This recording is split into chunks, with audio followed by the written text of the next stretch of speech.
Kaftan TV Yorùbá, ṣàfojúsùn ayé tó rẹwà.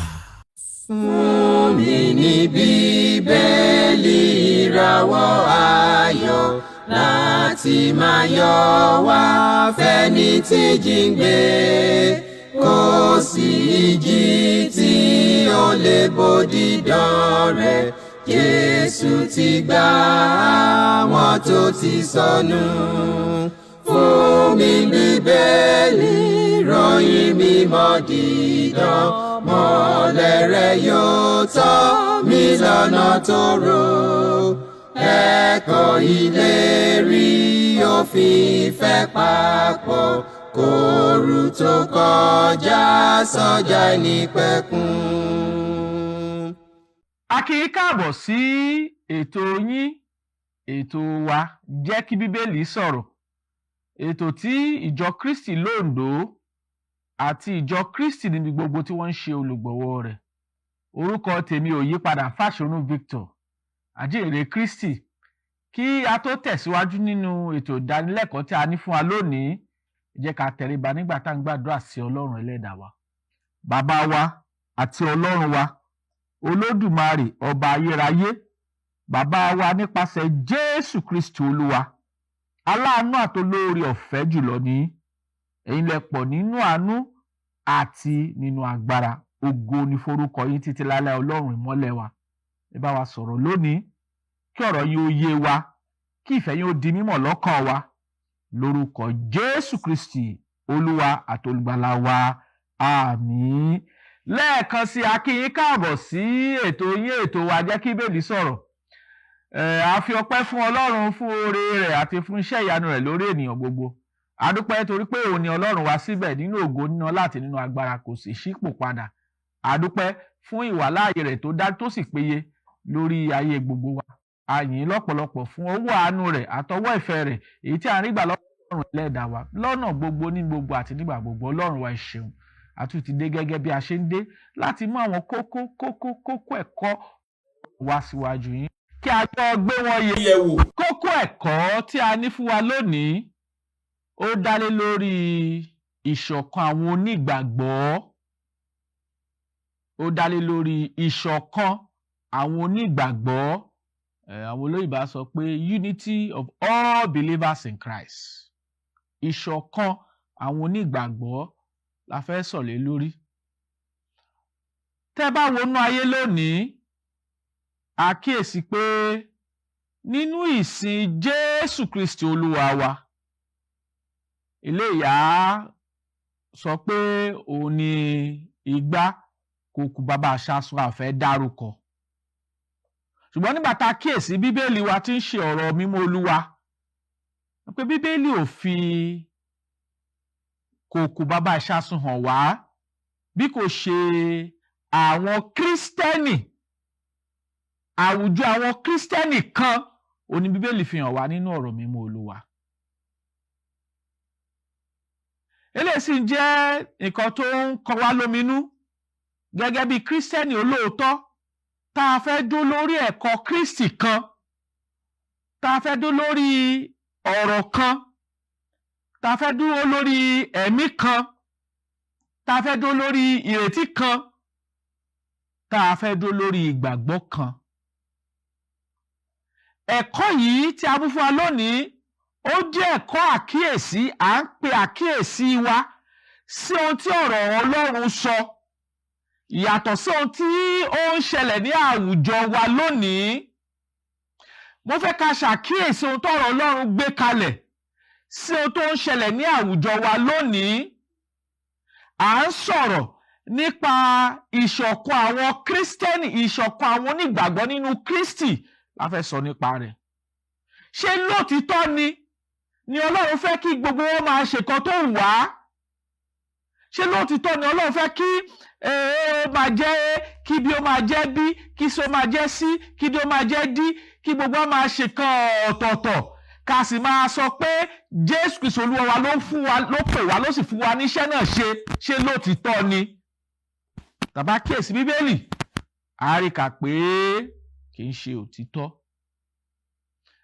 Ọ̀rọ̀ Ọlọ́run tilẹ̀ sọ fún wa nínú ìwé Kọ́ríńtì kínní nígbà tá a kíyèsí orí ìkẹrìnlá nígbà tá a wò láti ẹsẹ̀ kẹtàléníọgbọ̀n 33 1 Corinthians 14:33 ó ní ọlọ́run wa kì í ṣe ọlọ́run rúdurùdu bí kò ṣe ọlọ́run àlàáfíà gẹ́gẹ́ bí ó ti rí nínú ìjọ àwọn ènìyàn mímọ́ sọ ọlọ́run kọ́ ló wà nídìí rúdurùdu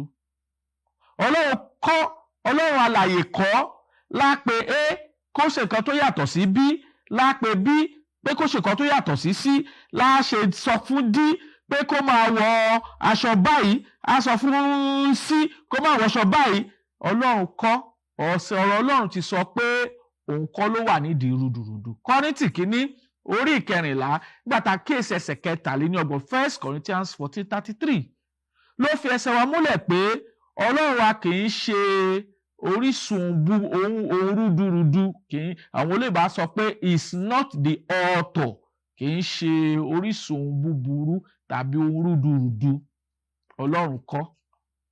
Kí ni Jésù Kristi Olúwa wa sọ nípa ìṣọ̀kan àwọn onígbàgbọ́ tí ó gbàgbọ́ nínú rẹ̀ nítorí a gbọ́dọ̀ kíyèsí ọ̀rọ̀ yìí unity of all believers in Christ a gbọ́dọ̀ kíyèsí ọ̀rọ̀ yìí ìṣọ̀kan àwọn onígbàgbọ́ nínú Kristi kí ni Bíbélì kọ́ wa kí ni Ọlọ́run sọ kí ni Jésù Kristi sọ kí ni ọ̀rọ̀ rẹ̀ fi hàn wá gẹ́gẹ́ bí ìfẹ́ Ọlọ́run nítorí ohun tí ọ̀rọ̀ Ọlọ́run bá ti gbé kalẹ̀ gẹ́gẹ́ bí àṣẹ òun la gbọ́dọ̀ tẹ̀lé lónìí ẹ̀yin ènìyàn wa nílé mo fẹ́ ká jọ ṣàkíyèsí nǹkan wọ̀nyí nínú ọ̀rọ̀ mímọ́ Olúwa kí ni Bíbélì sọ gẹ́gẹ́ bí àṣẹ ìṣọ̀kan àwọn onígbàgbọ́ nínú Kristi ṣé Bíbélì ló fi àyè sílẹ̀ fún onírúurú ìsìn onírúurú ìjọ onírúurú ìlànà ẹ̀kọ́ àti bẹ́ẹ̀ bẹ́ẹ̀ lọ bí ìdáhùn ni pé rárá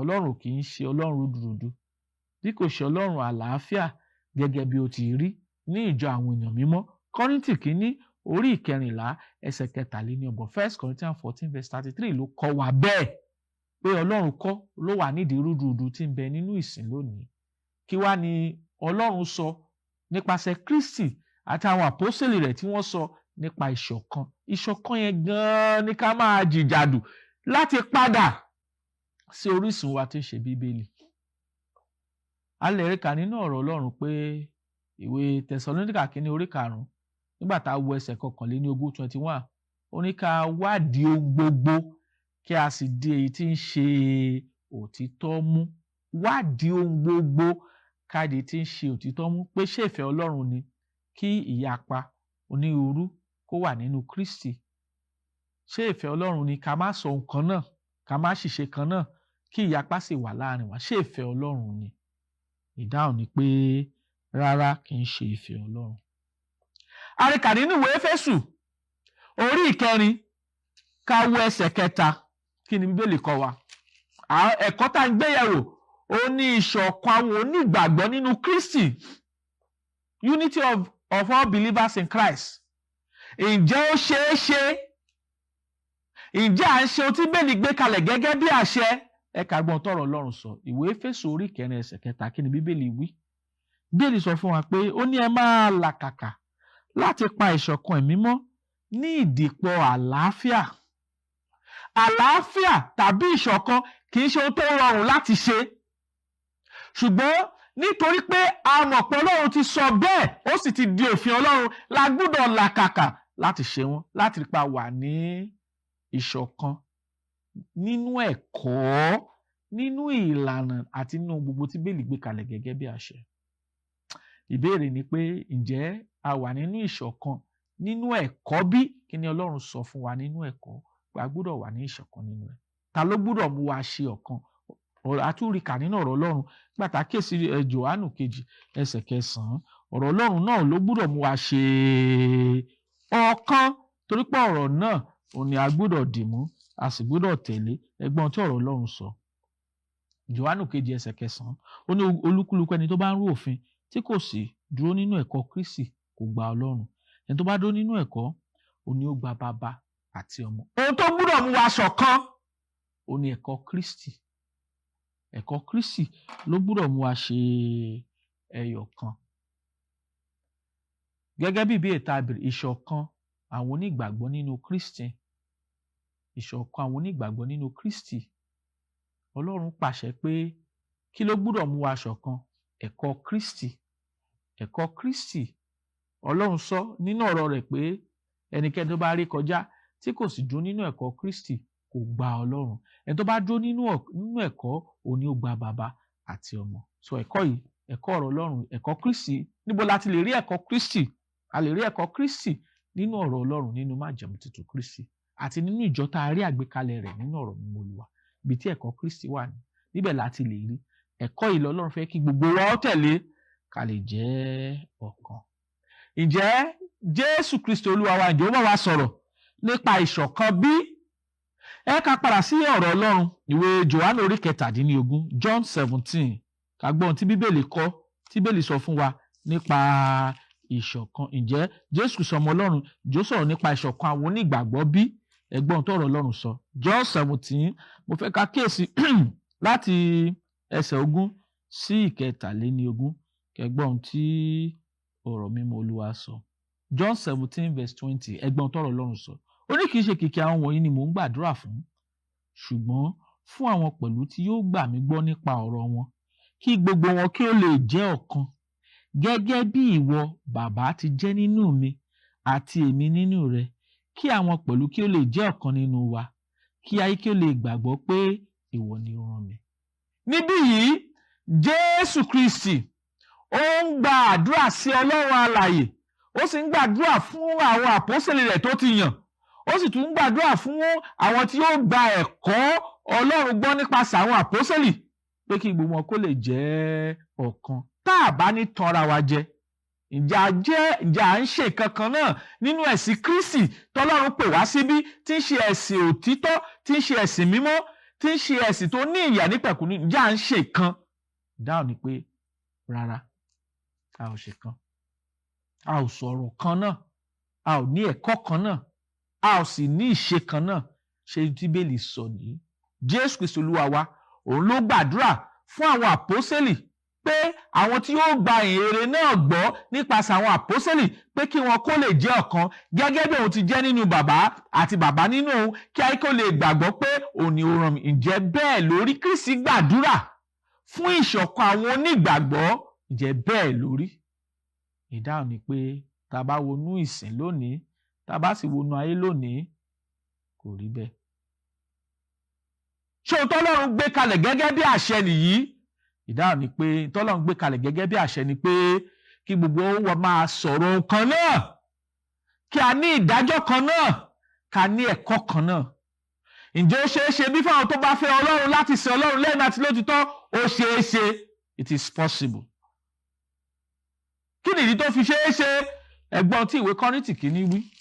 Kọ́ríńtì kìíní orí ìkíní, gbàtà kíyèsí láti ẹsẹ̀ 10, kí ni ọ̀rọ̀ Ọlọ́run kọ́ wa. Kọ́ríńtì kìíní orí ìkíní láti ẹsẹ̀ 10, kí ni Bíbélì sọ. Ó ní, mo sì bẹ̀ yín ará ní orúkọ Olúwa wa Jésù Kristi, kí gbogbo yín máa sọ̀rọ̀ ohun kan náà, àti kí ìyapa kí ó má ṣe sí nínú yín, kí a lè ṣe yín pé ní inú kan náà àti ní ìmọ̀ kan náà. Ẹwọ ẹsẹ̀ 11, nítorí a ti fi hàn mí nípa tiyín ará mi látọ̀dọ̀ àwọn aráalé Kílẹ́ò pé ìjà ń bẹ láàrin yín. Ǹjẹ́ èyí ni mo wí pé olúkúlùkù yín wí pé èmi ti Pọ́ọ̀lù, àti èmi ti Àpólò, àti èmi ti Kéfà, àti èmi ti Kristi. A pín Kristi bí? Ṣé Pọ́ọ̀lù ni a kàn mọ́ àgbélébùú fún yín bí? Tàbí ní orúkọ Pọ́ọ̀lù ni a baptisi sí? Mo ṣẹ̀ṣẹ̀ kà tán Kọ́ríńtì kìíní orí ìkíní ẹsẹ̀ 10 sí 13. Ẹsẹ̀ ọ̀rọ̀ Ọlọ́run sọ fún wa pé ìṣọ̀kan àwọn onígbàgbọ́ ó ṣeé ṣe, torí pé ó tọ́rọ̀ Ọlọ́run sọ nìyí. Torí Pọ́ọ̀lù sọ fún àwọn ará tó wà ní ìlú Kọ́ríńtì pé ó ní, mo bẹ̀ yín ará ní orúkọ Olúwa wa Jésù Kristi, kí gbogbo yín máa sọ̀rọ̀ kan náà, àti kí ìyapa kí ó má ṣe sí nínú yín, ṣùgbọ́n kí a lè ṣe yín pé ní inú kan náà àti ní ìmọ̀ kan. It is possible. Ó ṣeé ṣe fún wa láti wà ní ìmọ̀ kan náà, ó ṣeé ṣe fún wa láti wà nínú kan náà, ó ṣeé ṣe fún wa láti wà nínú ẹ̀kọ́ kan náà, ó ṣeé ṣe fún wa láti wà nínú ìdájọ́ kan náà. Ṣùgbọ́n kí la ó fi wà nínú ìmọ̀ kan náà, kí la ó fi wà nínú ìdájọ́ kan náà, kí la ó fi wà nínú ẹ̀kọ́ kan náà? Ó ní ọ̀rọ̀ Ọlọ́run. Ọ̀rọ̀ Ọlọ́run òun ni ó jẹ́ ká wà ní inú kan náà, ni ó jẹ́ ká wà ní ìmọ̀ kan náà, nítorí ọ̀rọ̀ Ọlọ́run ti sọ pé a gbọ́dọ̀ wà ní ìṣọ̀kan. ìṣọ̀kan nínú ẹ̀kọ́, ìṣọ̀kan ní inú kan náà, ìṣọ̀kan nínú ìṣe, ìṣọ̀kan nínú ohun gbogbo. A gbọ́dọ̀ wà ní ìṣọ̀kan. Ọ̀rọ̀ Ọlọ́run ti sọ bẹ́ẹ̀. So tá ò bá sí nínú ìṣọ̀kan, a ò ṣe ti Kristi, a ò ṣe ti Ọlọ́run, a ò dún nínú ọ̀rọ̀ rẹ̀ tó kọ́ wa. Ó lè sì gbọ́dọ̀ jẹ́ nǹkan tá a kọ wá lóminú gẹ́gẹ́ bí Kírísítẹ́nì tó wà láàyè lónìí láti padà sí ọ̀rọ̀ Ọlọ́run. Ọ̀rọ̀ Ọlọ́run ló lè mú wa ṣe kankan náà. Ilé èrò wa ò lè mú wa ṣe kankan náà. Ìta adárò nínú wa ò lè mú wa ṣe kankan náà. Ìta arò pé ó yẹ kó rí bẹ́ẹ̀ ò lè mú wa ṣe kankan náà. Ṣùgbọ́n ọ̀rọ̀ Ọlọ́run ni yóò mú wa ṣe kankan náà. Ọ̀rọ̀ Ọlọ́run. À ń sọ̀rọ̀ nípa ìṣọ̀kan àwọn onígbàgbọ́ nínú Kristi. Ọlọ́run ó ń bẹ̀bẹ̀ fún ìṣọ̀kan àwọn onígbàgbọ́. Kí ni ó mú wa ṣe kankan náà? Ọ̀rọ̀ Ọlọ́run ni. Nítorí Ọlọ́run bá ti wí, is the basis for unity. Ọ̀rọ̀ Ọlọ́run ni gbòǹgbò ìṣọ̀kan. Òun la gbọ́dọ̀ dúró lé lórí gẹ́gẹ́ bí ohun tó Olúwa gbé kalẹ̀, gẹ́gẹ́ bí ọ̀nà sí ìṣọ̀kan àwọn onígbàgbọ́. Gbogbo ohun tó ń ṣẹlẹ̀ nínú ìsìn lónìí kì í ṣe ìfẹ́ Ọlọ́run. Èmi ni ti Pọ́ọ̀lù, èmi ni ti Àpólò, èmi ni ti Kéfà, èmi ni ti Kristi, kì í ṣe ti Ọlọ́run. Ìyapa ni wọ́n. Ọlọ́run sì kórìíra ìyapa. Ọlọ́run ń bẹ̀bẹ̀. Ọlọ́run ti gbàdúrà. Kristi ti gbàdúrà sí Ọlọ́run pé òun fẹ́ kí àwọn tí ó gba ẹ̀kọ́ àwọn àpọ́sítélì gbọ́ pé kí wọ́n jẹ́ ọ̀kan gẹ́gẹ́ bí òun ti jẹ́ nínú bàbá àti bàbá nínú òun, kí gbogbo ayé kó lè gbàgbọ́ pé òun ni ó rán wọn. Ó ti gbàdúrà bẹ́ẹ̀. A gbọ́dọ̀ jẹ́ kí àdúrà Kristi kó já sásán. Gbogbo àwa tá a ṣe ń bẹ láàyè lónìí, tá a mọ Ọlọ́run nípasẹ̀ Kristi, ẹ jẹ́ ká làkàkà láti jẹ́ ọ̀kan, láti máa sọ̀rọ̀ kan náà. Gbogbo àgbékalẹ̀ tá a bá rí nínú Bíbélì ká pa wọ́n tì, ká dúró lórí Bíbélì nìkan, ká lè jẹ́ ọ̀kan gẹ́gẹ́ bí àdúrà àti ọ̀rọ̀ tí Kristi tó ti gbà fún wa. Ǹjẹ́ ó ṣeé ṣe fún wa láti sọ̀rọ̀ ọ̀kan náà? Ìdáhùn ni pé ó ṣeé ṣe. Kí nìdí? Tá a bá sọ̀rọ̀ ọ̀kan náà, àti rékọjá ìfẹ́ àtọ̀rọ̀ mímọ́ Olúwa, èyí tí ìkìlọ̀ rẹ̀ kì wá nílọ̀ ní ìwé Jòhánù 2:9. Ó lẹ́ni tó bá rékọjá, ìyẹn túmọ̀ sí pé ẹni tó bá rékọjá tá a ti sọ, tàbí tó bá rékọjá tá a ti kàkọ́ sílẹ̀ rẹ̀, ẹni tó bá ti rékọjá tí kò sì dúró nínú ẹ̀kọ́ Kristi kò gba Ọlọ́run. So a gbọ́dọ̀ làkàkà láti dúró nínú ẹ̀kọ́ Kristi.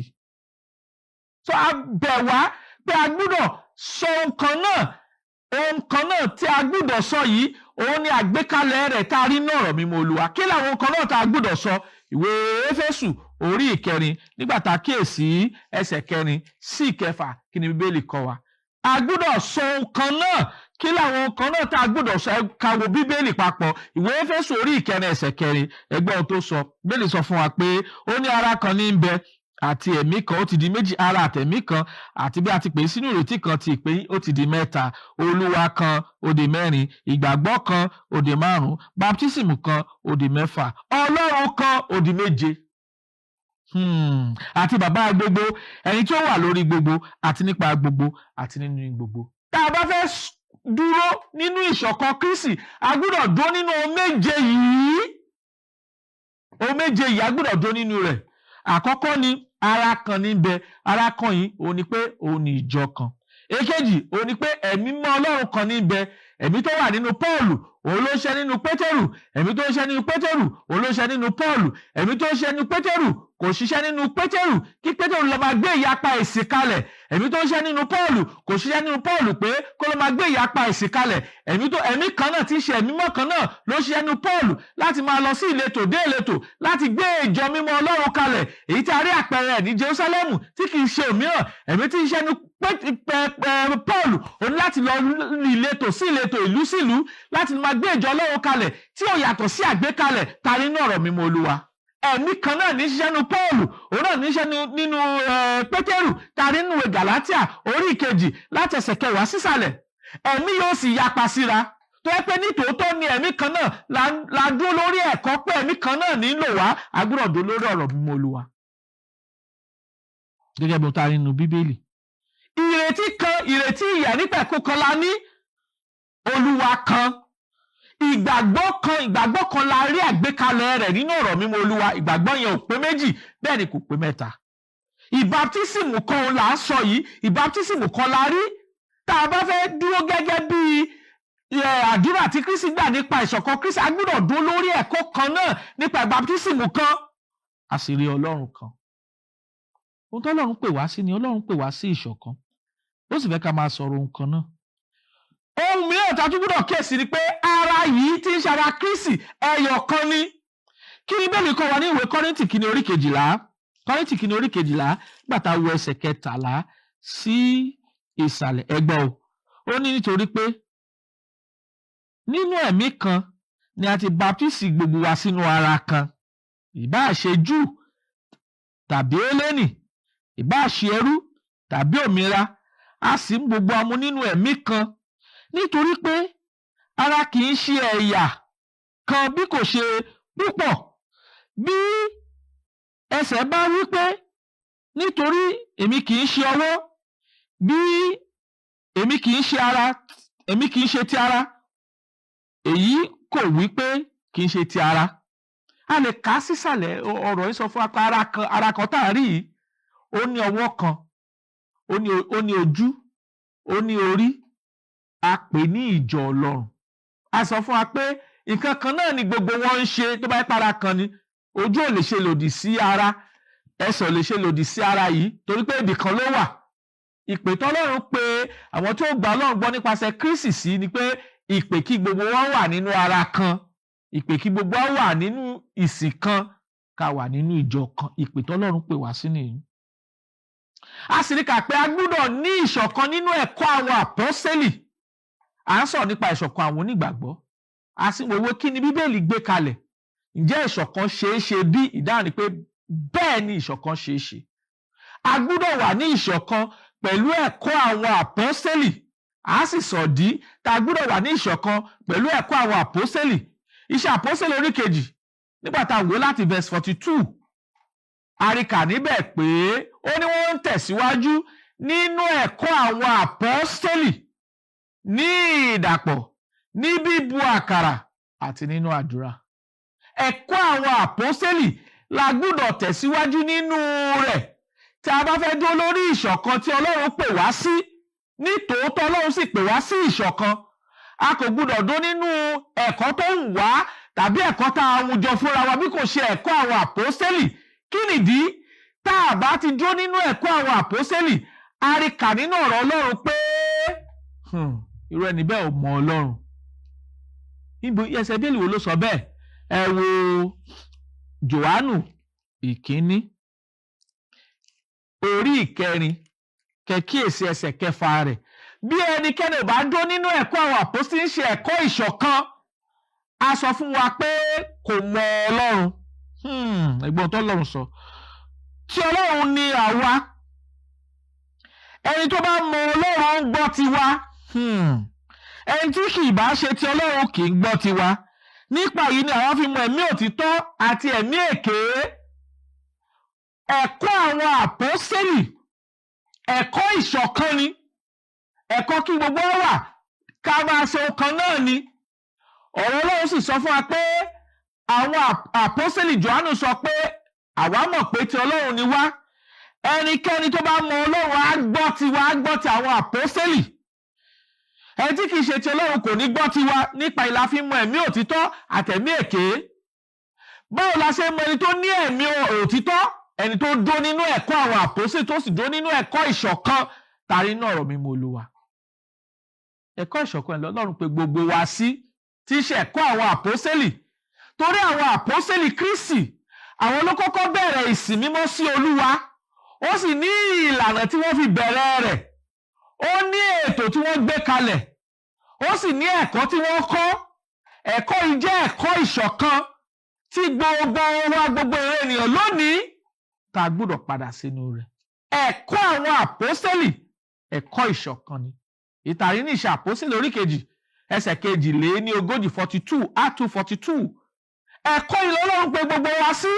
A sì ti rí ìkìlọ̀ t'Ọlọ́run kì wá nílọ̀ pé tá ò bá dúró nínú ẹ̀kọ́ àwọn àpọ́sítélì, a ò mọ Ọlọ́run, a ò gba Ọlọ́run. A sì ń sọ̀rọ̀ nípa ìṣọ̀kan àwọn onígbàgbọ́ nínú Kristi. Kí ni ó mú wa ṣọ̀kan? Ẹ̀kọ́ Kristi tá a gbélé àwọn àpọ́sítélì lọ́wọ́ tá a rí àkọsílẹ̀ rẹ̀ nínú ọ̀rọ̀ mímọ́ Olúwa ní ó mú wa ṣọ̀kan. Ilé èrò wa ò lè mú wa ṣọ̀kan. Ohun tá a fẹ́ ò lè mú wa ṣọ̀kan bí kò ṣe ẹ̀kọ́ Kristi. A ti pa láṣẹ fún wa pé a gbọ́dọ̀ wà ní ìmọ̀ kan náà. Ìwé Fílípì orí kejì. Kí ni ìwé Fílípì orí kejì ẹsẹ̀ kejì kọ́ wa? Ká gbọ́ ohun tí ọ̀rọ̀ Ọlọ́run gbé kalẹ̀ gẹ́gẹ́ bí àṣẹ fún wa lónìí. Fílípì orí kejì, ẹ gbọ́ ohun tí ọ̀rọ̀ Ọlọ́run sọ. Ó ní ẹ mú ayọ̀ mi kún, kẹ́yìn kó lè jẹ́ onínú kan náà, kí ìmọ̀ yín kí ó ṣọ̀kan, kí ẹ sì ní ọkàn kan. Inú kan náà, ìmọ̀ kan náà, kí ẹ sì ní ọkàn kan. Èyí tó lọ́run gbè lọ gbogbo àwọn onígbàgbọ́ ní gbogbo ayé nìyí tó gbàgbọ́ nínú Kristi. Ọlọ́run ò béèrè onírúurú ìlànà, Ọlọ́run ò béèrè onírúurú ìsìn, Ọlọ́run ò béèrè onírúurú ẹ̀kọ́, Ọlọ́run ò béèrè onírúurú ìlànà, torí pé gbogbo rẹ̀ pátá láti gbé àgbékalẹ̀ rẹ̀ nínú ọ̀rọ̀ mímọ́ Olúwa kalẹ̀ fún wa. Ọlọ́run fẹ́ ká wà ní inú kan náà, ní ìmọ̀ kan náà, kí ohun gbogbo tá a ṣe kó jẹ́ ọ̀kan, torí pé tó pè wá sí nìyí, ó pè wá sínú ìṣọ̀kan. Àkíyèsí pàtàkì ni pé àwọn Júù àtàwọn kèfèrí wọn ò ní ìbáṣepọ̀. Ikú Jésù Kristi òun ló mú ìṣọ̀kan wá láàrin Júù àtàwọn kèfèrí. Ibìkan lọ́lọ́run pè wá sí. Inú ìṣọ̀kan lọ́lọ́run pè gbogbo ìran ènìyàn sí. Ká wà nínú ẹ̀kọ́ kan náà, ká wà nínú ìmọ̀ kan náà, ká wà nínú ìlànà kan náà, ká wà nínú ìjọsìn kan náà, ká máa ṣe ohun kan náà. Taari àpẹẹrẹ rẹ̀ lọ́wọ́ àwọn àpọ́stélì. Ohun tí ó mú aṣọ̀kan ni. Torí ìṣọ̀kan ni Ọlọ́run pè gbogbo ìran ènìyàn sí nípasẹ̀ Jésù Kristi Olúwa. Ìyẹn náà là ń wàásù gbogbo ìran ènìyàn lónìí pé jẹ́ ká padà sínú Bíbélì tí ń ṣe ọ̀rọ̀ mímọ́ Olúwa kí a lè máa ṣe kankan náà gẹ́gẹ́ bí ìfẹ́ rẹ̀. Ẹ ká tún wòrò Fílípì orí kẹta ẹsẹ̀ 16, Philippians 3:16, kí ni ọ̀rọ̀ mímọ́ Olúwa sọ wá? Ó ní kìkì pé ibi tí a ti ń dẹ́nà, ẹ jẹ́ kí a máa rìn ní ojú ọ̀nà kan náà, kí a ní èrò kan náà. Ẹ wo tọ́rọ̀ Ọlọ́run sọ fún wa. Báwo la ṣe fẹ́ rìn lójú ọ̀nà kan náà? Báwo la ṣe fẹ́ ní èrò kan náà? Báwo la ṣe fẹ́ ní ẹ̀kọ́ kan náà?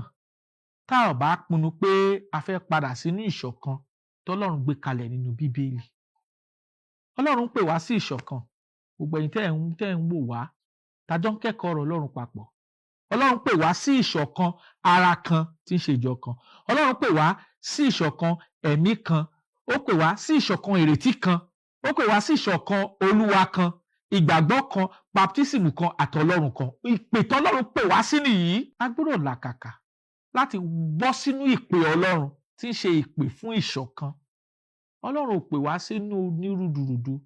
A ti fi hàn wá pé Ọlọ́run kì í ṣe Ọlọ́run rúdurùdu bí kò ṣe Ọlọ́run àlàáfíà, gẹ́gẹ́ bó ti rí nínú ìjọ àwọn ènìyàn mímọ́. Ìṣọ̀kan lọ́lọ́run pè wá sí. Ọlọ́run sì fẹ́ ká máa làkàkà fún ìṣọ̀kan. Tẹ́lá Psalm 133 ẹsẹ̀ 1.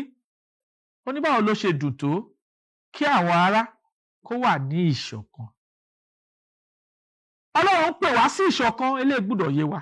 Gbogbo wa pátá ká padà sórísun wa tí ń ṣe ọ̀rọ̀ mímọ́ Olúwa. Olúwa yóò ràn wá lọ́wọ́ lórúkọ Jésù láti padà sínú ìṣọ̀kan Ọlọ́run, láti dúró nínú ìfẹ́ Ọlọ́run, láti máa rìn gẹ́gẹ́ bí ó ti gbé kalẹ̀ fún wa gẹ́gẹ́ bí àṣẹ. Ṣùgbọ́n jẹ́ ká rántí o, Bíbélì yìí ló lè mú wa ṣọ̀kan tá a bá padà sínú rẹ̀. Torí Ọlọ́run béèrè ìṣọ̀kan lọ́wọ́ wa. Kristi gbàdúrà fún ìṣọ̀kan. Ó sì fẹ́ gbogbo àwọn tó gba Ọlọ́run gbọ́ nípasẹ̀ àwọn àpọ́sítélì kí wọ́n jẹ́ ìkan nìyí. Olúwa yóò ràn wá lọ́wọ́ lórúkọ Jésù. Tẹ́ bá ní ẹ̀bẹ̀ fún àdúrà tàbí ìbéèrè kí ìbéèrè tẹ́ bá ní, àwọn nọ́mbà tẹ́ ó pè wá sí ní 0805757444902 tàbí 08065717023. Á tún nọ́mbà náà pè fún wa 08057444902 tàbí 08065717023. Àlàáfíà àti wà láàyè Ọlọ́run kó máa bá wa gbé. Bí a ti ń làkàkà láti pa ìṣọ̀kan ẹ̀mí mọ́ ní ìdìpọ̀ àlàáfíà gẹ́gẹ́ bó ti ìwé Éfésù orí 4 ẹsẹ̀ 3 kọ́ wa, kí ìbùkún Ọlọ́run kó máa bá wa gbé, kó sì kọ́ wa mọ̀ ṣe lórúkọ Jésù Kristi Olúwa wa. Àmín. Fún mi ní Bíbélì ìràwọ̀ ayọ̀ láti máa yọ̀ wá fẹ́ni tí jí ń gbé, kò sí ìjì tí ó lè lè bòdì dán rẹ̀. Jésù ti gbà àwọn tó ti sọnù.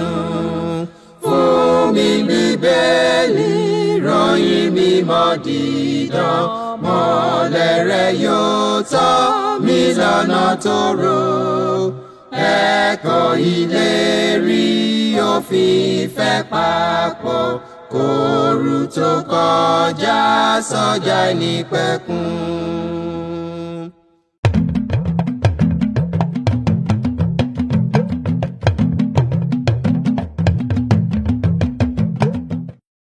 Kaftan TV Yorùbá, ṣàfojúsùn ayé tó rẹwà.